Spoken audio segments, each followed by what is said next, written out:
My name is Peter Eliassen, and my wife Shakina Eliassen and I had a son named Lars Isaac Eliassen.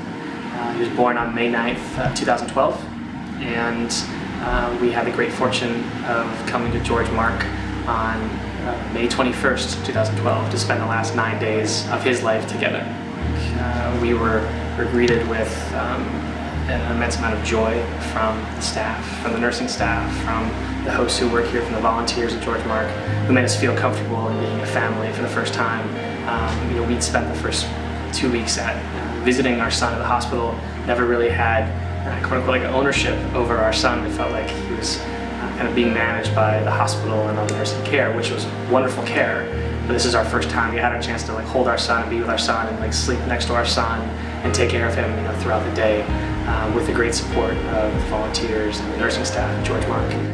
The stress and the unknown of managing an end-of-life situation, here we were able to do things that were not feasible in a hospital situation. We had friends come visit and spend time with us. We stayed in one of the family rooms where we're able to cook and live fully for about a week, about 9 days. And people came to visit, they brought food, and they hung out and had a chance for their children and our friends and family to come spend time with Lars as much as they could. And that was wonderful because it created a shared experience that helped us in the recovery and kind of the healing process, to be able to share all of our time together in his final moments as a wider network, as a larger family here in the Bay Area. So that was incredibly powerful. And then as a family, we took some walks throughout the grounds of George Mark. And on the front side of George Mark, there is a fountain with kind of a rock sculpture. And we would take our time whenever we noticed that his interest was piqued and his attention was brought to something. We take our time to wait and see what that was. Again, and trying to create those opportunities, those lasting memories. And we waited for quite some time. There were some hummingbirds right in front of the water fountain, and that really created an impact on him. You could see just the fascination and kind of moving the head back around, tracking their rapid movements. And from day to day, we would go back to that spot to watch the hummingbirds, and it created a great memory for us. And that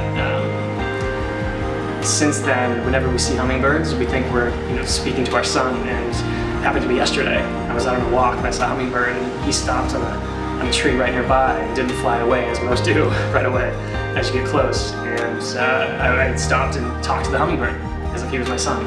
And that all comes from our experiences here. In the evenings, we had a chance to experience the Palliative Aquatic Center, and that was spectacular for our family. In that our son was experiencing some breathing issues, in his final week, and bringing him into that warm water and holding him in my hand, you could see his body just release. You see that tension and stress that was inhibiting some of his breathing and overall body functioning.